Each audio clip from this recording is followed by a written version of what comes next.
Hi friends, welcome to Jo's kitchen. நீங்கள் இன்னும் நம்ம ஜோஸ் கிச்சன் சேனலை சப்ஸ்கிரைப் பண்ணலையா? சட்டுன்னு சப்ஸ்கிரைப் பண்ணிவிட்டு லைக் பட்டனை தட்டி விட்டுட்டு வாங்க, வீடியோக்குள்ளார போகலாம். பொங்கலுக்கு கரும்பு சாப்பிட்றதுனால நமக்கு கிடைக்கக்கூடிய ஆரோக்கிய நன்மைகள் என்னென்ன அப்படின்னு தான் இந்த வீடியோவில் பார்க்க போகிறோம். ஸோ வீடியோவை ஸ்கிப் பண்ணாமல் பாருங்கள் ஃப்ரெண்ட்ஸ். கரும்பு அப்படிங்கிறது நார்ச்சத்தும் இனிப்பு சத்தும் நிறைந்த இயற்கை தந்த ஒரு கொடை அப்படின்னு கூட சொல்லலாம். பொங்கல் பண்டிகைகளில் வீட்டை அலங்கரிக்கிறதுக்கு இனிப்பு நிறைந்த இந்த கரும்புக்கும் ஒரு இடம் இருக்கு. கரும்பு இருக்குல்ல, அது ஊட்டச்சத்து நிறைய தன்னுள்ள வச்சிருக்கு. விட்டமின்கள், தாதுக்கள் கூட நிறையவே இருக்கு. சாலையோர கடைகளில் கரும்பு ஜூஸ் கடைகளை பார்க்க முடியுது இப்பெல்லாம். ஆற்றல் அளிக்கக்கூடிய இந்த கரும்பு இருக்குல்ல, இது உடம்புக்கு செய்யக்கூடிய நன்மைகளை பற்றி சொல்லிக்கிட்டே போகலாம். ஆயுர்வேதத்தில் கூட இந்த கரும்பு முக்கியமான ஒன்றா இருக்குது. சரி வாங்க, கரும்பும் கரும்பு ஜூஸும் என்னென்ன நோய்களுக்கெல்லாம் மருந்தாக பயன்படுது அப்படின்னு பார்த்துட்டு வந்துடலாம். ஆரோக்கியமான தோலை பாதுகாக்கிறதுல கரும்பு எப்படி பயன்படுது அப்படின்னு பார்க்கலாம். ஆல்ஃபா ஹைட்ராக்சி அமிலத்தோட செழுமை கரும்புல நிறைவா இருக்கு. இது நம்மளோட சருமத்தை அழகா வச்சிருக்குது. கரும்பு இருக்குல்ல, அது சருமத்தை மென்மையாகவும் மிருதுவாகவும் மாத்துறதுக்கு உதவியா இருக்கும். நம்மளோட ஸ்கின்னை நல்லா ஹைட்ரேட்டா வச்சுக்கிறதுக்கும் கரும்பு ரொம்ப யூஸ்ஃபுல்லா இருக்கும். கரும்பு ஜூஸ் இருக்குல்ல, அதை நீங்க குடிக்கிறதன் மூலமா உங்களோட முகப்பரு குறைய ஆரம்பிக்கும். ஸ்கின்னு நல்லா க்ளோ ஆக ஆரம்பிக்கும். ஸ்கின்னில் காயங்கள் ஏதாவது இருந்தாலும் அது சீக்கிரத்தில் ஆற ஆரம்பிக்கும். கரும்பு சாப்பிட உங்களுக்கு பிடிக்காது அப்படின்னா கரும்பு ஜூஸ் எடுத்துக்கிறதன் மூலமா, இந்த கரும்பு ஜூஸில் இயற்கையான சுக்ரோஸ் இருக்கு.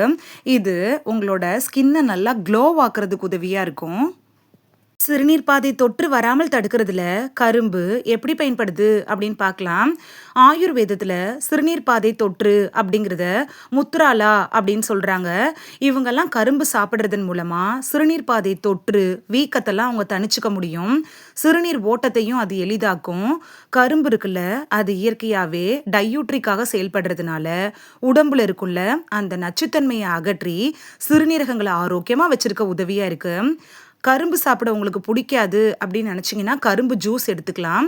கரும்பு ஜூஸில் எலுமிச்சை, இஞ்சி சாறு கலந்து நம்ம குடிக்கிறப்ப சிறுநீர் பாதை தொற்று அறிகுறி அதை குறைக்க உதவுது. சிறுநீர் பாதை தொற்றால் நீங்கள் அடிக்கடி அவதிப்படுறவங்களா இருந்தீங்கன்னா கரும்பை சாப்பிடலாம். அப்படி இல்லைன்னா கரும்பு ஜூஸ் எடுத்துக்கிறதன் மூலமாக அந்த அபாயத்தை ஈஸியாக குறைச்சிக்கலாம். கர்ப்பிணிகளுக்கு கரும்பு எப்படி பயன்படுது அப்படின்னு பார்க்கலாம். கரும்புல ஃபோலிக் அமிலம் இருக்கு, விட்டமின் B9 இருக்குல்ல, இது குழந்தையை பாதுகாக்கக்கூடியதாக கூட இருக்கு. பிறவி நரம்பு குறைபாடுகள் வராமல் தடுக்குது. கர்ப்பிணிகளோட செரிமானத்தை மேம்படுத்தி மலச்சிக்கலை தடுக்குது. நீரிழிவு ஏற்படாமல் பாதுகாக்குது. வழக்கமான மிதமான அளவில் நம்ம கரும்பு அப்படி இல்லைன்னா கரும்பு ஜூஸை எடுத்துக்கிறப்ப அதில் இருக்கக்கூடிய இனிப்பு சுக்ரோஸ் இருக்குல்ல, அது லோ கிளைசமிக் கொண்டது தான். அதனால கர்ப்பிணிகள் பயப்படாம எடுத்துக்கலாம். தொற்றுகள்ல இருந்து நம்மளை மீட்கிறதுல கரும்பு எப்படி பயன்படுது அப்படின்னு பார்க்கலாம். சளி, இருமல், காய்ச்சல் இது மாதிரியான தொற்றுகள்ல இருந்து நம்மளோட உடம்பை மீட்டு உற்சாகமாக வச்சுக்கிறதுக்கு கரும்பு உதவியாக இருக்கும். உடம்புல நோய் எதிர்ப்பு மண்டலத்தை வலுவாக செய்து கரும்புல இருக்கக்கூடிய ஆன்டி ஆக்சிடென்ட்டுகள் இருக்குல்ல, இது நன்மை தரக்கூடிய வகையில் உடல்ல நோய் எதிர்ப்பு சக்தியை வலுப்படுத்துது. உடல் தொற்றுக்கு ஆளாவதை கூட தடுக்குது. காய்ச்சல் நேரத்தில் புரத இழப்பு ஏற்படும். அப்போ நம்ம கரும்பு ஜூஸ் எடுத்துக்கிறப்ப அது அந்த புரத இழப்பை நிவர்த்தி செய்யும். கரும்பு சாறில் மிளகு, இஞ்சி, லெமன் ஜூஸ் சேர்த்து குடிக்கிறது இந்த தொற்றை எதிர்த்து நம்மளோட உடலை வலுவாக வச்சிருக்கிறதுக்கு உதவியாக இருக்கும். பல் சொத்தையே தடுக்கிறதுல கரும்பு எப்படி பயன்படுது அப்படின்னு பார்க்கலாம். கரும்பு இருக்குல்ல, அது பல் சிதைவை தடுக்குது, துர்நாற்றம் ஏற்படுவதையும் தடுக்குது. கரும்புல இருக்கக்கூடிய தாதுக்களும் பிற அத்தியாவசிய அமிலங்களும் நிறைஞ்சிருக்கு. கரும்பு இருக்குல்ல, அது ஈறுகளை பலப்படுத்துது. கால்சியம், பாஸ்பரஸ் இதெல்லாம் பற்களை வலுப்படுத்த செய்து பல் சிதைவிலிருந்து நம்மளை பாதுகாக்குது. கரும்பு ஜூஸ் நம்ம குடிக்காம அதுக்கு பதிலாக கரும்புகளை துண்டுகளாக நம்ம மென்று சாப்பிட்றப்ப நம்மளோட பற்களை வலுவா வச்சிருக்கிறதுக்கு உதவியா இருக்கும். எலும்புகளோட ஆரோக்கியத்துக்கு கரும்பு எப்படி பயன்படுது அப்படின்னு பார்க்கலாம். கரும்புல கால்சியம் சத்து இருக்கு. இது வளர்ச்சியை ஆதரிக்குது. எலும்பு அமைப்பு, பற்களை பராமரிக்கிறதுக்கு கரும்பு ஒரு பெஸ்ட் சாய்ஸாக இருக்கும். கரும்புல இருக்கக்கூடிய கால்சியம், இரும்பு, பொட்டாசியம், மெக்னீசியம் இந்த சத்துக்கள்லாம் எலும்புகளை நல்லா ஸ்ட்ராங்காக வச்சுக்கிறதுல முக்கியமானதாக இருக்கு. இது எல்லாமே கரும்புல இருக்கிறதுனால எலும்புகள் இரும்பு போல வலுவாக இருக்கணும் அப்படின்னு நினச்சிங்கன்னா அட்லீஸ்ட் பொங்கல் டைம்லையாவது கரும்பு எடுத்துக்கோங்க. மலச்சிக்கல தடுக்கிறதுல கரும்பு எப்படி பயன்படுது அப்படின்னு பார்க்கலாம். கரும்பு அப்படிங்கிறது மலமிளக்கி பண்புகளை தன்னுள்ள வச்சிருக்கு. இது குடல் இயக்கத்தை இயல்பாக்குது. குடல் இயக்கம் இருக்குல்ல, அது எளிதா இருந்துச்சுன்னா மலச்சிக்கல் வராம தடுத்துக்கலாம்.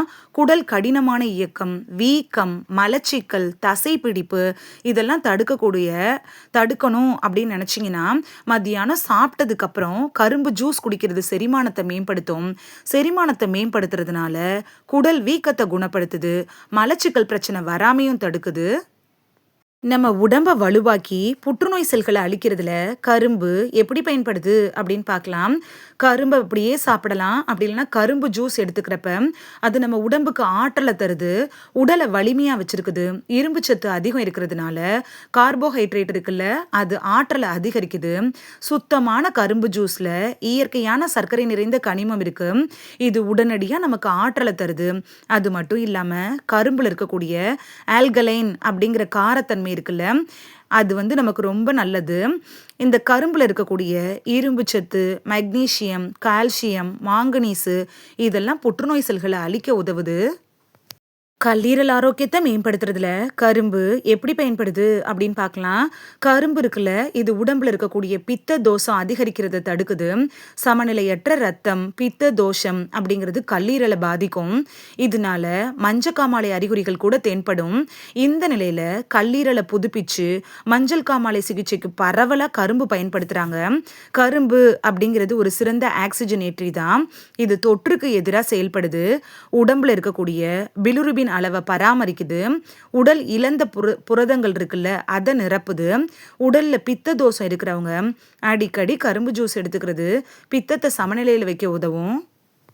ஆண்களுக்கு கரும்பு எப்படி நன்மை செய்யும் அப்படின்னு பார்த்துட்டு வந்துடலாமா? கரும்பு ஜூஸு அப்படி இல்லைன்னா நம்ம கரும்பு சாப்பிட்றப்ப அதில் இருக்கக்கூடிய ஊட்டம் அளிக்கக்கூடிய குளிர்ச்சியூட்ட பண்புகள் இருக்குல்ல, அது ஆண்களுடைய மலட்டுத்தன்மை, பாலியல் ஆரோக்கியத்தை மேம்படுத்துறதுக்கு உதவியாக இருக்குது. இது சுக்கிரதாதுவை அதிகரிக்கிற வகையில் செயல்படுறதுனால விந்தணு இயக்கம், எண்ணிக்கை, விரைப்புத்தன்மை இதெல்லாம் அதிகரிக்குது. ஒரு பாலியல் ஊக்கியாக கூட இந்த கரும்பு செயல்படுது. நீரிழிவு நோயாளிகள் கூட கரும்பு ஜூஸை மிதமான அளவில் எடுத்துக்கலாம். கரும்பு ஜூஸ் குடிக்கிறப்ப இஞ்சி, லெமன் ஜூஸ், புதினா, மிளகு சேர்த்து எடுத்துக்கிறது நல்லது. இந்த வீடியோவில் கரும்பை நேரடியாக சாப்பிட்றதுனாலையோ இல்லைனா ஜூஸ் குடிக்கிறதுனாலோ நமக்கு கிடைக்கக்கூடிய ஆரோக்கிய நன்மைகள் என்னென்ன அப்படின்னு தான் தெரிஞ்சுக்கிட்டோம். இந்த விஷயம் தெரிஞ்சதுக்கப்புறம் இந்த பொங்கலுக்கு கண்டிப்பாக மிஸ் பண்ணாமல் கரும்பை சாப்பிட்டு பலன் பெறுவீங்க அப்படின்னு நம்புகிறேன். இது உங்களுக்கு ரொம்ப யூஸ்ஃபுல்லாக இருந்திருக்கும் அப்படின்னு நம்புகிறேன். இந்த வீடியோ உங்களுக்கு பிடிச்சிருந்துச்சுன்னா லைக் பட்டனை தட்டி விடுங்க. சப்ஸ்கிரைப் பண்ணுற ஃப்ரெண்ட்ஸும் மறக்காமல் லைக் பட்டனை தட்டி விடுங்க. இது உங்கள் ஃப்ரெண்ட்ஸுக்கு பயன்படணும் அப்படின்னு நினச்சிங்கன்னா ஷேர் பண்ணி விடுங்க. நிறைய பேர் சப்ஸ்கிரைப் பண்ணாமல் பார்க்குறீங்க ஃப்ரெண்ட்ஸ். நீங்களும் சப்ஸ்கிரைப் பண்ணிட்டு பார்த்தா நமக்கு பவர் கிடைக்கும். நீங்கள் சப்ஸ்கிரைப் பண்ணிட்டு பார்க்குறது இது மாதிரியான வீடியோக்கள் தொடர்ந்து போடுறதுக்கு எங்களை மோட்டிவேட் செய்கிற விதமாக அமையும் ஃப்ரெண்ட்ஸ். சப்ஸ்கிரைப் பண்ணுறதோடு மட்டும் இல்லாமல் பக்கத்தில் இருக்க பெல் ஐக்கானை கிளிக் பண்ணி ஆளுங்கிற ஆப்ஷனை கிளிக் பண்ணி வச்சிட்டிங்கன்னா நாங்கள் வீடியோ போட்ட உடனே நோட்டிஃபிகேஷன் உங்கள் செல்ஃபோனை வந்தடையும். நாளைக்கு வேறொரு ஆரோக்கியமான பதிவில் சந்திக்கலாம். தேங்க்யூ, பாய்.